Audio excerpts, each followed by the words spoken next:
वक्त की बड़ी खबर दिल्ली से। सुप्रीम कोर्ट में दिल्ली सरकार बनाम एलजी के बीच जो लड़ाई थी उसे लेकर सुनवाई हुई और सुनवाई के दौरान सुप्रीम कोर्ट ने बड़ा फैसला दिया है। इस लड़ाई में केजरीवाल सरकार की जीत हुई है। बड़ी खबर इस मामले में निकलकर सामने आ रही है। कोर्ट में क्या कुछ कहा चीफ जस्टिस ऑफ इंडिया ने वो भी आपको बताते हैं, लेकिन इस वक्त की बड़ी खबर यह है कि दिल्ली के मामले में सुप्रीम कोर्ट का फैसला आ गया है। एलजी चुनी हुई सरकार की सलाह और मदद से प्रशासन को चलाएंगे।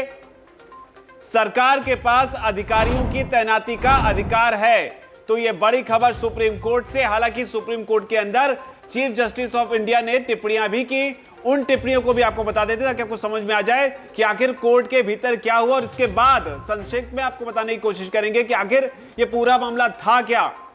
दरअसल सुनवाई के दौरान चीफ जस्टिस ऑफ इंडिया ने कहा कि राज्यपाल को सरकार की सलाह माननी चाहिए, पहली बड़ी बात। इसके अलावा चीफ जस्टिस ऑफ इंडिया ने यह भी कहा कि चुनी गई सरकार का प्रशासन पर नियंत्रण होना जरूरी है। तो ये बातें फैसला सुनाने से पहले टिप्पणी के तौर पर सामने आई।